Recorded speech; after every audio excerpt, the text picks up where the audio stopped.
Like, share, subscribe and click on the bell icon to never miss an update from Epic.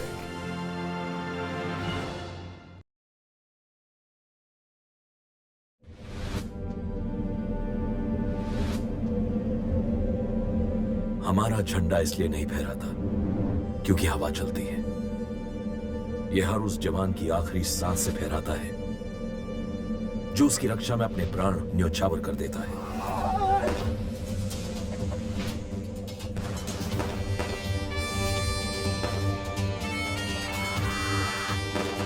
भारतीय सेना इस देश की मुट्ठी है जिसकी उंगलियां हैं उसकी रेजिमेंट्स।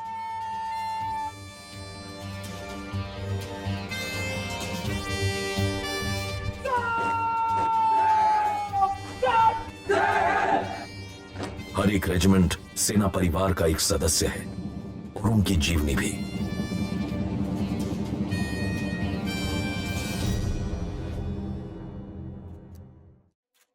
उन्नीस पाकिस्तान ने एक बार फिर एलओसी को नजरअंदाज कर भारत में घुसपैठ शुरू की।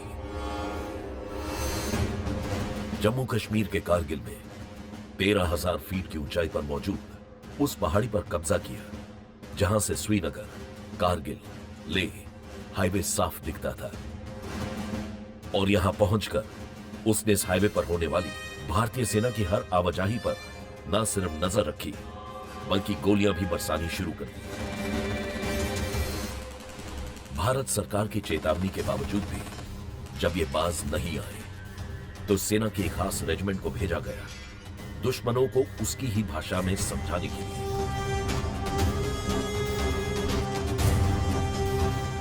पाकिस्तानी जवान ऊंचाई से भारतीय सैनिकों पर आसानी से निशाना लगा सकते थे।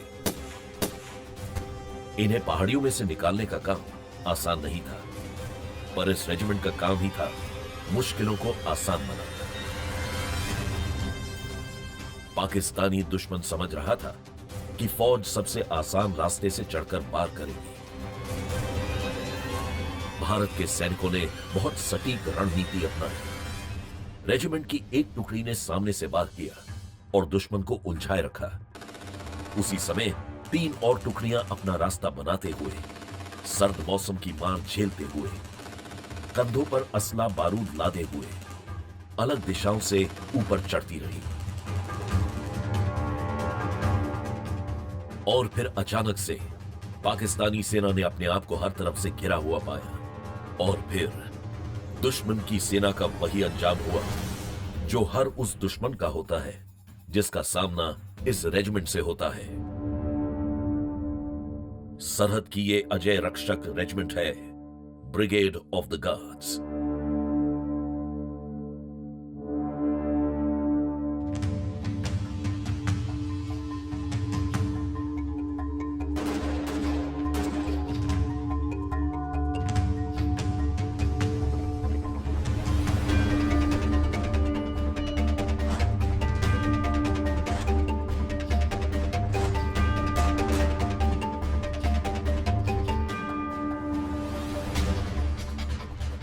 जिसकी बॉडी 6 फुट से ऊपर है, डील डॉल में खूबसूरत है, यूनिफॉर्म माशाल्लाह सबसे अच्छी है, काम करने में नंबर 1 है।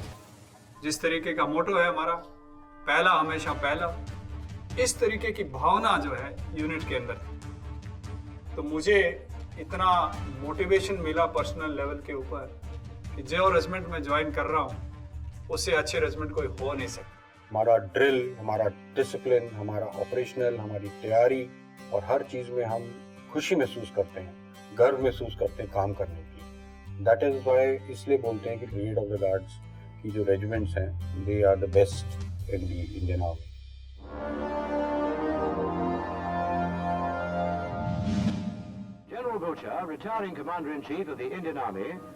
जब देश आजाद हुआ तो सेना के पहले भारतीय commander in chief field marshal Cariappa ने एक नई मिसाल खड़ी की।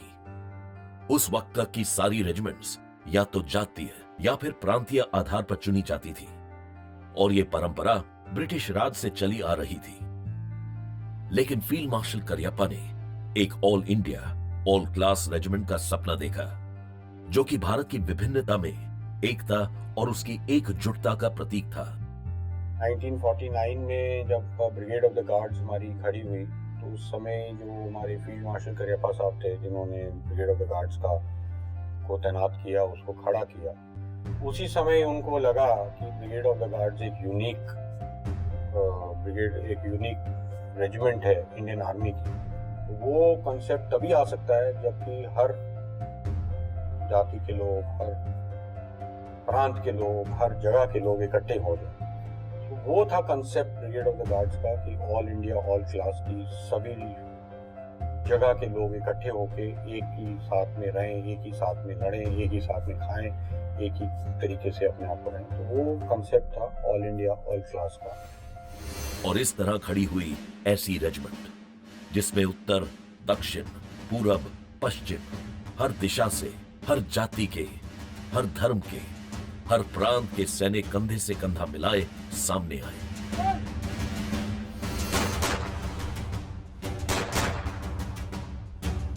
और फिर ब्रिगेड ऑफ द गार्ड्स को भारत की सेना के सर्वोपरि कमांडर, भारत के उस वक्त के राष्ट्रपति श्री राजेंद्र प्रसाद की रक्षा और सम्मान के लिए चुना गया।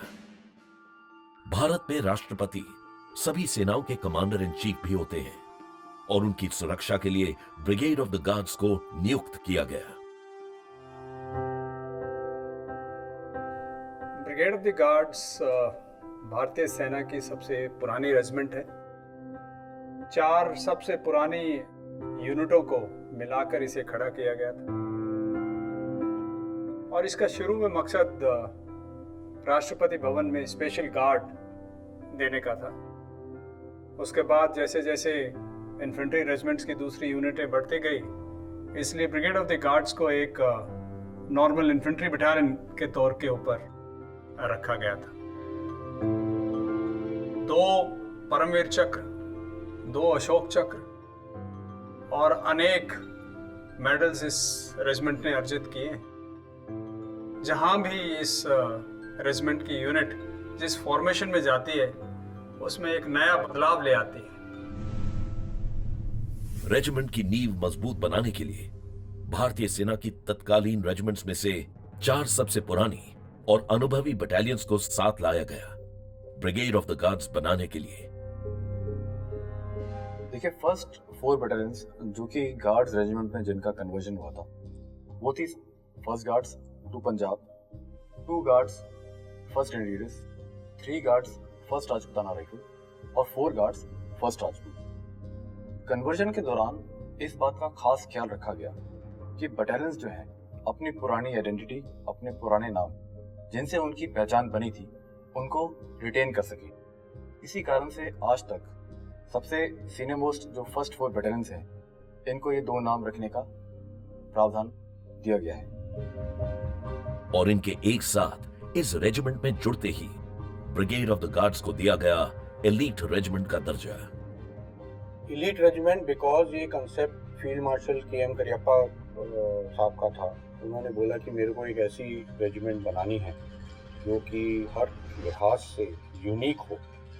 तो इसलिए जो 4 बेस्ट पुरानी पलटनें थी हमारी, पंजाब रेजिमेंट, राजरिफ एंड राजपूत, इनको इकट्ठा करके उन्होंने 4 रेजिमेंट्स को, हमारी first guard, second guard, third guard and 4 guard, grenadiers भी हैं, इनको इकट्ठा करके उन्होंने फिर ये बनाया। तो the best of the Indian army जो प्री इंडिपेंडेंस थी, उनको इकट्ठा करके उन्होंने पोस्ट इंडिपेंडेंस में ही raised it as the brigade of the guard. That is why it is elite, because best of pre independence has come into the form of brigade of the guards. उनकी formation जब 1949 में, तो इसीलिए इसको elite कहते हैं, unique.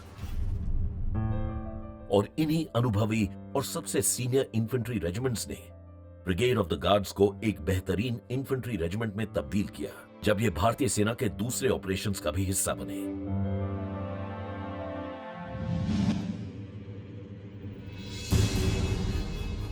और फिर 1986 में एक महत्वपूर्ण फैसला लिया गया, जिसने ब्रिगेड ऑफ द गार्ड्स को जोड़ा उन फौलादी मशीनों से जो कि आज एक सैनिक का असली हथियार है। मैकेनाइज्ड इन्फेंट्री रेजिमेंट के बटालियंस को बढ़ाने का निर्णय लिया गया। मैकेनाइज्ड इन्फेंट्री, जो कि दुनिया भर की सेनाओं का वर्तमान और भविष्य है। इन्फेंट्री रेजिमेंट्स को आधुनिक आर्मर्ड व्हीकल्स का साथ देती है, जो कि इन्फेंट्री यूनिट्स को देती है सुरक्षा, रफ्तार और सटीक वार करने वाले हथियार।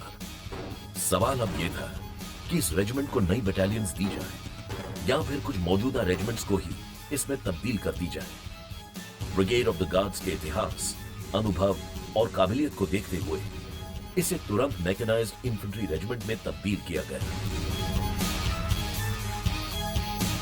1987 में बटालियंस जो है वो कन्वर्ट होना शुरू हुई मैकेनाइज्ड इन्फेंट्री में। और जब कन्वर्ट होना शुरू हुई तो ये एक सवाल उठा कि हम यही ड्रेस रखें या मैकेनाइज्ड इन्फेंट्री की ड्रेस पहनें। तो सभी ने, ये बड़े बुजुर्गों ने उस टाइम जो भी थे, उन्होंने ये डिसीजन लिया कि हमारा पास्ट को हम बुला नहीं सकते, इसलिए ये एक दूसरी रेजिमेंट होगी मैकेनाइज्ड इन्फेंट्री रेजिमेंट के अंदर। और इसको हमारे उस टाइम के चीफ द आर्मी स्टाफ ने भी माना कि yes, it will be a different regiment within the mechanised infantry.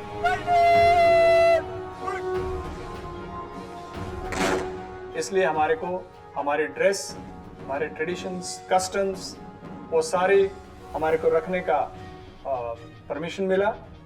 और इसलिए हम मैकेनाइज्ड इन्फेंट्री भी बने और अपनी जो पुरानी ड्रेस, ट्रेडिशंस, कस्टम्स जो हैं वो भी हम साथ लेके चले। और आज ब्रिगेड ऑफ द गार्ड्स के पास आधुनिक BMP-2 मशीन्स हैं, जो कि उनकी शक्ति को कई गुना बढ़ा रही हैं।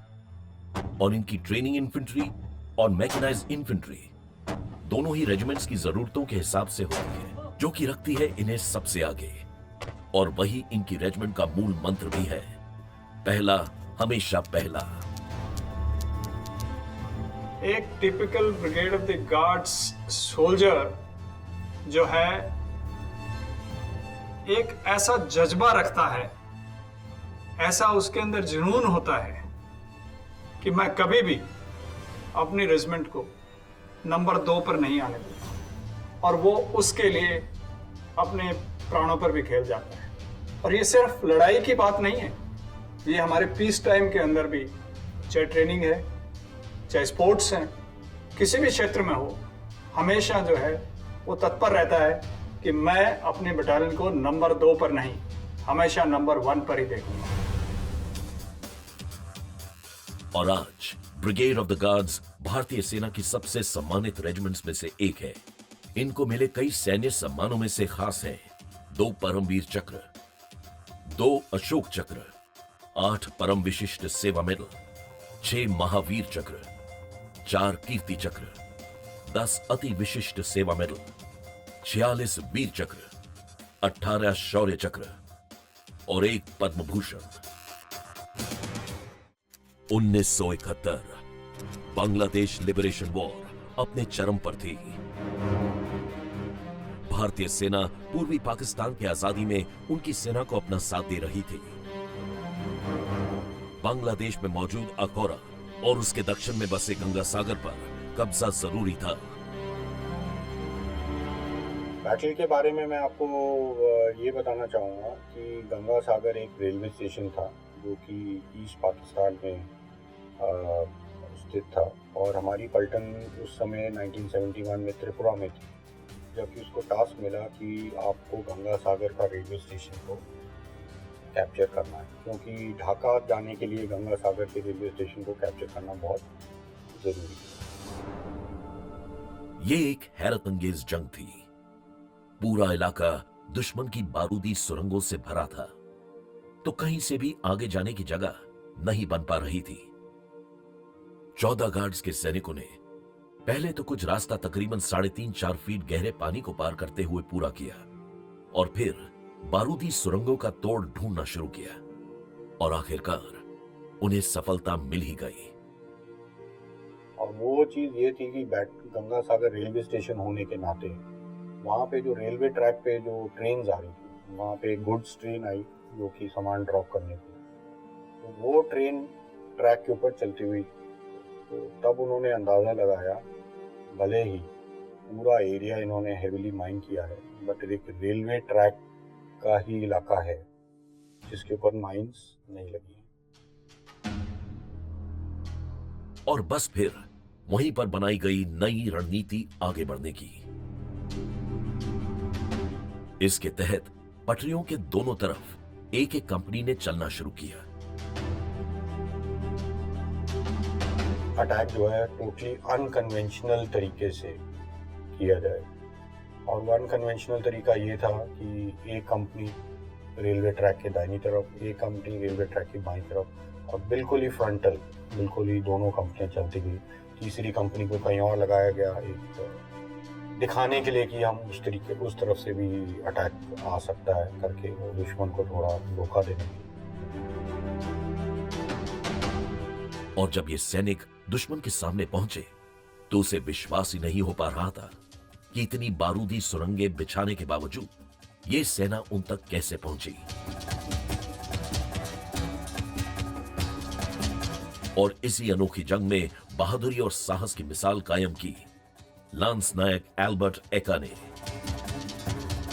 लांस नायक एल्बर्ट एका जो है हमारी ब्रेवो कंपनी, जैसे मैंने आपको बताया कि 2 कन्वेंशनल अटैक हुए थे, तो 2 अनकन्वेंशनल अटैक थे। अल्फा कंपनी ट्रैक के दाहिनी तरफ थी और बाईं तरफ में आपकी ब्रेवो कंपनी थी। एल्बर्ट एका जो है वो लीडिंग प्लेटून के लीडिंग सेक्शन का सेक्शन कमांडर था, लांस नायक एल्बर्ट एका। और जब वो ब्रेवो कंपनी ने अटैक शुरू किया गंगा सागर रेलवे स्टेशन के ऊपर, तो उनका मूवमेंट एक एमएमजी के पोस्ट ने, जो कि रेलवे स्टेशन के आगे एक प्रोटेक्शन टावर था, उसके ऊपर एक एमएमजी दुश्मन ने लगा रखी, और वो एमएमजी बिल्कुल ही इन लोगों का जो ब्रेवो कंपनी का मूवमेंट था बिल्कुल ही उसको बंद करके रखा हुआ था, क्योंकि वो एमएमजी जब तक वो आप शांत नहीं करोगे आप आगे नहीं जा सकते थे। एल्बर्ट एका ने यह ठान लिया था कि उन्हें यह मशीन गन किसी तरह बंद करनी है। इसी बीच उन्हें दुश्मन की 2 गोलियां भी लगी, लेकिन गोली खाने के बावजूद भी उनमें गजब का जुनून सवार था।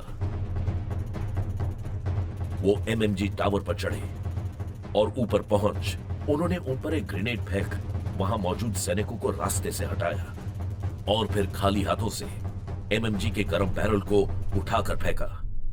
ये करते करते उन्होंने अपने हाथ का आखिरी ग्रेनेड हवा में फेंका और टावर से नीचे कूदने की कोशिश की, लेकिन वो बच नहीं पाए। पर उनकी शहादत के बलबूते उनकी बटालियन आगे बढ़ी और गंगा सागर पर कब्जा हो गया।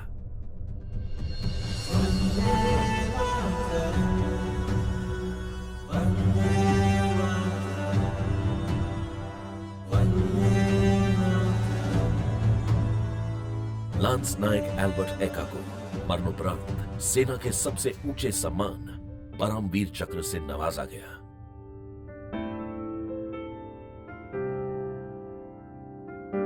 गरुड़ का हूं बोल प्यारे, brigade of the guards regiment का यह युद्ध घोष है। गरुड़ का हूं बोल प्यारे ये दर्शाता है कि गार्ड्स बटालियन अब लड़ाई के अंदर आ गई है। ये इतना जोश, इतना जुनून अपने अंदर भर देता है कि जितने भी जवान उस लड़ाई के अंदर जा रहे हैं, जो अटैक कर रहे हैं, उसको कुछ नहीं दिखता, उसको सिर्फ वो उस तरीके का साहस दिखता है कि मैं जाकर और दुश्मन के ऊपर जल्दी से जल्दी कब्जा कर लूं। और ये बात सिर्फ हमारे गार्ड्समैन के अंदर जुनून भरने की भी नहीं है, ये जो दुश्मन उस चीज को, बैटल क्राई को सुनता है तो उसके भी होश थोड़े से हिल जाते हैं।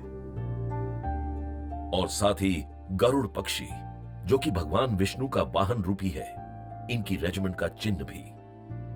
और गरुड़ जो है भगवान विष्णु का वाहक है, उसके अंदर इतनी शक्ति है, इतनी तीव्रता है और इतनी दक्षता है कि वो अपने शिकार को बड़ी आसानी से परास्त कर सकता है। और इसी सिलसिले के अंदर जनरल फील्ड मार्शल करियप्पा साहब ने 1950 के अंदर गरुड़ को हमारा जो है प्रतीक चिन्ह माना।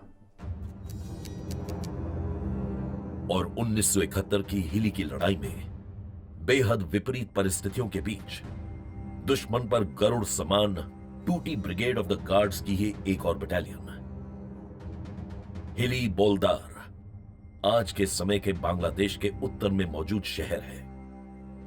हिली का जो कॉम्प्लेक्स है 1971 की लड़ाई के दौरान इस कॉम्प्लेक्स को पाकिस्तान आर्मी की 205th ब्रिगेड ने ऑक्युपाई कर रखा था। दिसंबर 1971 में 8 गार्ड्स ने 63 कैवलरी के एक स्क्वाड्रन के साथ इस हिली कॉम्प्लेक्स पर हमला किया था।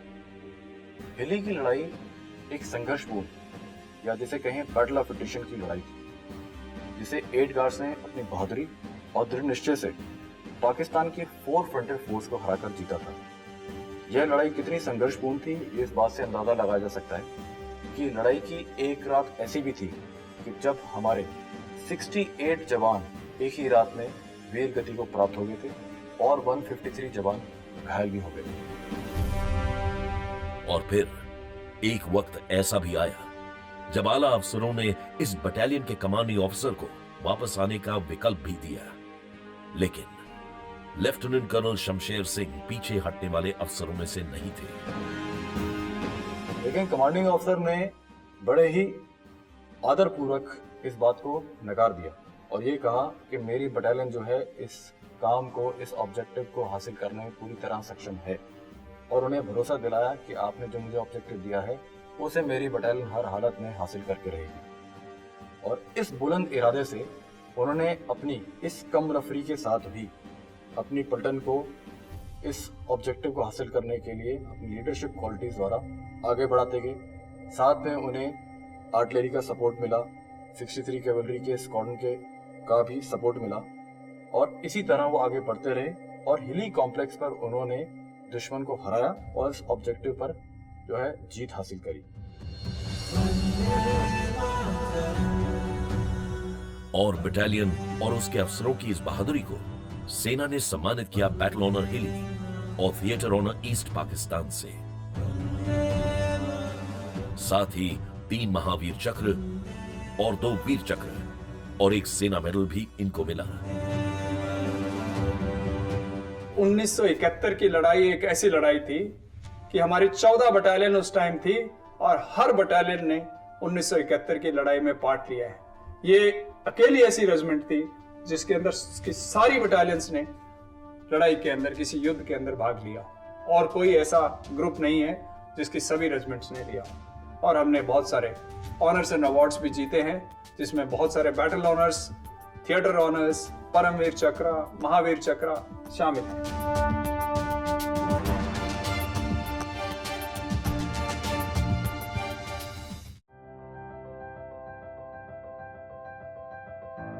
ब्रिगेड ऑफ द गार्ड्स का रेजिमेंटल सेंटर महाराष्ट्र के एक शहर नागपुर से बस कुछ ही किलोमीटर दूर कामठी में है। भारत की चारों दिशाओं से आने वाले सैनिकों के लिए इससे बेहतर और कोई जगह नहीं हो सकती थी। कामठी भारत के नक्शे में बिल्कुल सेंटर में है।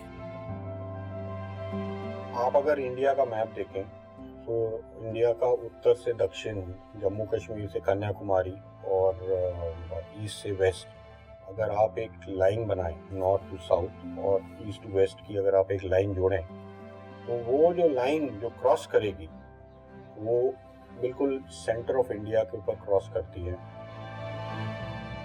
और ब्रिटिशर्स के जमाने में इस केंद्र बिंदु पर बना कैंप टेम्पररी, जहां उत्तर, दक्षिण, पूर्व, पश्चिम से आवाजाही कर रही सेनाओं की यूनिट्स विश्राम के लिए रुकती और फिर से संगठित होकर आगे बढ़ती। और लोकल लिंगो आपको पता है क्योंकि ये नागपुर के अंदर है, महाराष्ट्र के अंदर आया तो वो लोकल लिंगो में करते करते करते उसको फिर फाइनली कामठी के नाम से ये जगह मशहूर हो गई और ये आज की डेट में इसको कामठी कहा जाता है। और ब्रिगेड ऑफ द गार्ड्स ही एक ऐसी खास रेजिमेंट है जिसे ना सिर्फ कामठी बल्कि मैकेनाइज्ड इन्फेंट्री रेजिमेंटल सेंटर में भी ट्रेन किया जाता है। जब मैकेनाइज्ड इन्फेंट्री रेजिमेंटल सेंटर को खड़ा किया गया था तो ये डिसीजन लिया गया था कि जितनी भी टेक्निकल ट्रेनिंग मैकेनाइज्ड इन्फेंट्री की है वो सारी MIRC mechanised infantry training centre के अंदर ही होगी और जो इन्फेंट्री पार्ट है ट्रेनिंग का वो अपने अपने रेजिमेंटल सेंटर में होगा। ताकि सब अपने अपने customs, traditions, the way to dress, way to work, imbibe the old traditions, वो अपना अपना जो है करते रहें। और जब टेक्निकल ट्रेनिंग के लिए आए तो मैकेनाइज्ड इन्फेंट्री एक जगह टेक्निकल ट्रेनिंग करें, और वो MIRC के अंदर रखी गई। इन्फेंट्री ट्रेनिंग के दौरान कई ट्रेनिंग और ऑब्स्टिकल कोर्सेज से ये होकर गुजरते हैं, जो कि बेहद जोखिम भरे भी होते हैं। ट्रेनिंग में इन रिक्रूट्स को हर परिस्थिति के लिए तैयार किया जाता है, राइफल्स चलाने से लेकर लैंड माइन्स के इस्तेमाल तक, लैंड माइन्स बिछाने से लेकर लैंड माइन्स हटाने तक।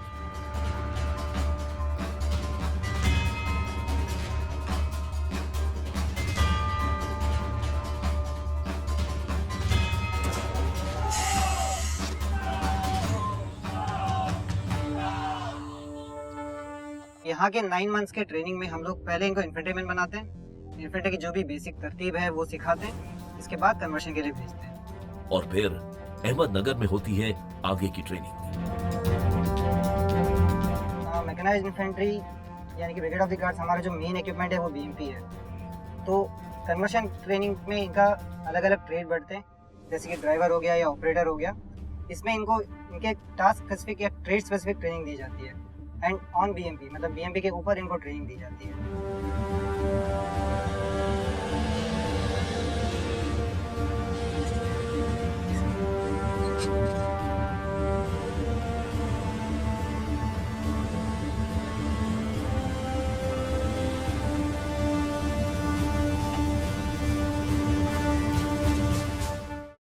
(1947) आजादी और पार्टीशन के दौर से गुजर रहे भारत को एक बार फिर सरहद पर सेना भेजनी पड़ी।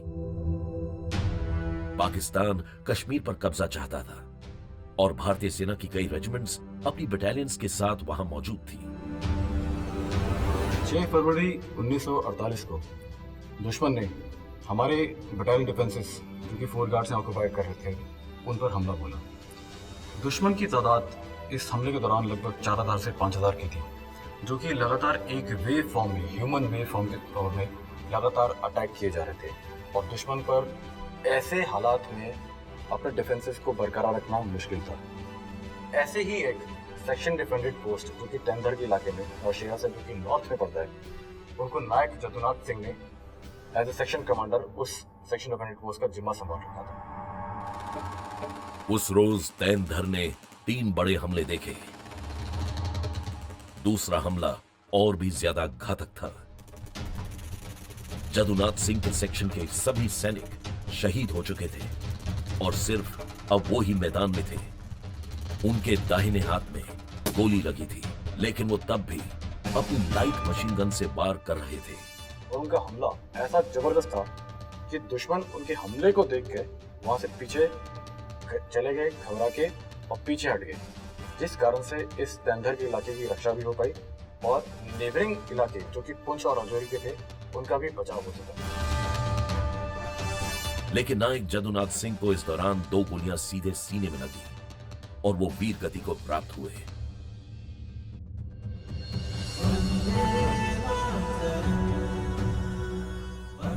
इकतीस साल के नायक जदुनाथ सिंह को मरणोपरांत परमवीर चक्र से नवाजा गया। वो ये सम्मान पाने वाले सेना के पहले सैनिकों में से एक थे।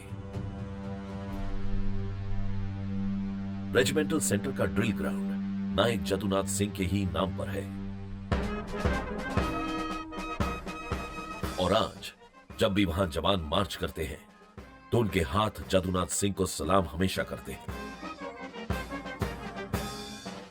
ये हमारा एक रेजिमेंट का मोटो है कि हमारा मानना ये है कि हमसे आगे कोई नहीं जा सकता है। तो ये एक शेल्फ हम लोग मोटिवेट होकर हमेशा उस काम को अपने दिल और दिमाग में रखते हैं, उसी के हिसाब से हम अपनी परेड को अंजाम देते हैं। ब्रिगेड ऑफ द गार्ड्स का रोल है to excel in matters of drill, discipline, turnout and smartness during peace. इन तीनों मुद्दों पर हम यहाँ से राइट फ्रॉम बिगिनिंग रिक्रूट की ट्रेनिंग के अंदर जोर देते हैं। ड्रिल के अंदर हमारे बहुत सारे इंस्ट्रक्टर्स जो हैं एकेडमीज के अंदर रहे हैं, चाहे वो NDA हो इंडियन मिलिट्री एकेडमी हो या ऑफिसर ट्रेनिंग एकेडमी हो। और उन्होंने हमेशा ही एक जेंटलमैन कैडेट में इन एकेडमीज में, और जब वो यहाँ पर रेजिमेंटल सेंटर में होते हैं रिक्रूट के अंदर, एक ऐसा अहम पैदा किया है, एक ऐसा ट्रेनिंग का जज्बा पैदा किया है कि वो ड्रिल के अंदर अव्वल ही रहना चाहेगा। और इसी जज्बे ने राष्ट्रपथ पर अनेकों बार इस रेजिमेंट के मार्चिंग कंटिंजेंट को सबसे बेहतरीन होने का सम्मान दिलाया है। अगर आप कहीं पे भी ब्रिगेड ऑफ द गार्ड्स की रेजिमेंट्स में जाएंगे तो आपको ये 4 चीज़ों के ऊपर इतना ज़्यादा फोकस मिलेगा। आपको ड्रेस, टर्नआउट, डिसिप्लिन आपको बिल्कुल आले दर्जे का मिलेगा, चाहे कोई भी ब्रिगेड ऑफ द गार्ड्स की रेजिमेंट में आप चलेंगे। बल्कि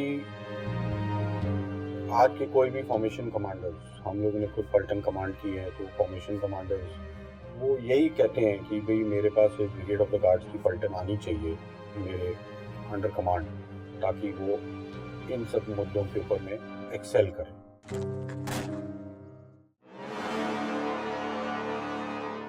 ब्रिगेड ऑफ द गार्ड्स आज न सिर्फ भारत बल्कि कई दूसरे देशों में भी पीस कीपिंग फोर्सेस के तौर पर कार्यरत है। यह सिलसिला शुरू हुआ था आजादी से पहले, जब ये इजिप्ट, फ्रांस और मिडिल ईस्ट में पोस्टेड थे, और फिर आजादी के बाद सूडान, कॉन्गो, अंगोला, गाजा और Liberia. Brigade of the guards आज भारतीय फौज की सबसे सम्मानित रेजिमेंट्स में से एक है। वो सेना के हर महत्वपूर्ण ऑपरेशन का हिस्सा रही है और इनके कलर्स इस बात के गवाह हैं। कलर्स वो एक रिकग्निशन है कि ये इंडियन आर्मी की एक बेहतरीन पलटन है और इसको हम रिकग्नाइज कर रहे हैं, और देश के राष्ट्रपति वो खुद उस सेरेमनी में आते हैं और वो कलर्स उनको प्रदान करते हैं।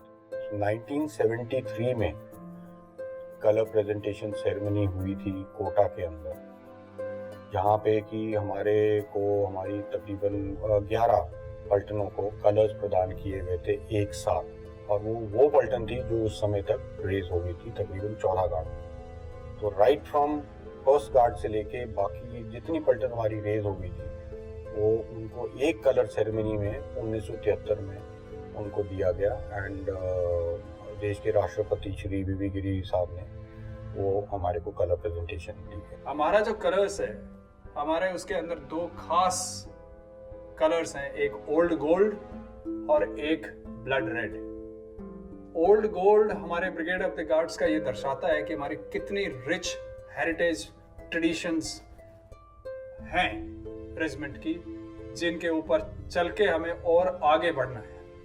और ब्लड रेड का मतलब है कि ये जो हेरिटेज है, हमारी रिच ट्रेडिशंस है, बड़ा जो ऊंचा नाम है, वो ऐसे ही नहीं हुआ है। ये हुआ है बलिदानों से, खून से, और इस खून को हमने कभी लजाने नहीं देना है।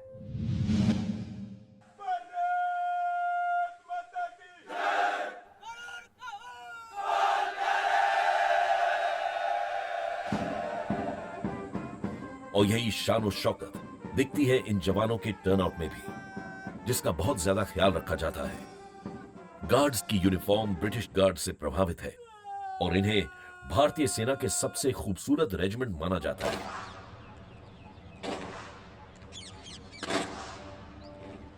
ब्रिगेड ऑफ द गार्ड्स की सबसे पहली यूनिक बात थी कि जब रेस की गई थी, तब कोई भी जवान जो है 180 सेंटीमीटर से कम हाइट का नहीं होता था, यानी सभी जवान जो है 6 फुट से ऊपर वाले होते थे। दूसरी एक खुसूसियत जो हमारी है वो हमारी यूनिफॉर्म है। हमारी यूनिफॉर्म सबसे सुंदर है, और ये सिर्फ हम ही नहीं कहते हैं, बाकी पूरी इंडियन आर्मी कहती है, पूरे देश कहते हैं।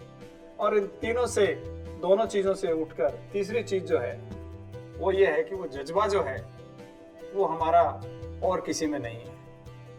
और हमारा जो मोटो है, पहला हमेशा पहला, उसको निभाने के लिए ये आदमी, एक गार्ड्समैन कुछ भी कर सकता है। और पहला हमेशा पहला रहने का जज्बा खेल के मैदान में भी ब्रिगेड ऑफ द गार्ड्स के अफसरों और जवानों में देखा गया। 1956 में हवा सिंह जी ने सेंटर में एज अ रिक्रूट ज्वाइन किया और 1958 में इसी सेंटर में उन्होंने यहाँ पे बॉक्सिंग का प्रैक्टिस स्टार्ट किया। हवा Singh ji heavy weight category में खेलते थे और अगर आप देखेंगे तो 1960 से लेके तकरीबन 66 से लेके जो 7-8 साल थे वो पूरा नेशनल्स में दबदबा रहा हवा सिंह जी का। इसी में उन्होंने एशियन गेम्स, एशियन चैंपियनशिप भी जीती और इसी में उन्होंने एक इस तरीके का वातावरण बना दिया था कि उनके सामने कोई भी हैवी वेट कैटेगरी में टिक नहीं पाता था। ऑनरी कैप्टन हवा सिंह को खेल के क्षेत्र में अपने अभूतपूर्व योगदान के लिए अर्जुन सम्मान से नवाजा गया।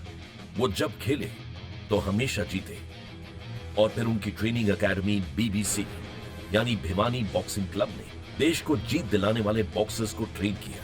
जहां ऑनरी कैप्टन हवा सिंह हैवी वेट चैंपियन रहे तो वहीं लाइट वेट चैंपियन रहे ऑनरी कैप्टन मेहताब सिंह, जिन्हें भी भारत के सबसे ऊंचे खेल सम्मान अर्जुन अवार्ड से नवाजा गया।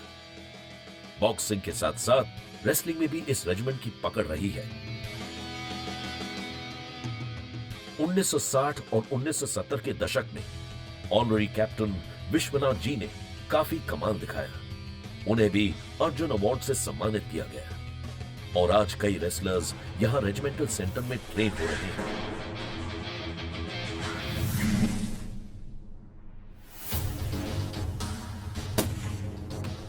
ड्रिल, डिसिप्लिन, ट्रेडिशन, टर्नआउट और ऑपरेशंस, इन सभी मायनों में पहला हमेशा पहला होने की चाहत और उसे पूरा करने के जुनून ने ही ब्रिगेड ऑफ द गार्ड्स को आज आगे रखा है, ठीक उनके रेजिमेंटल गान की तरह।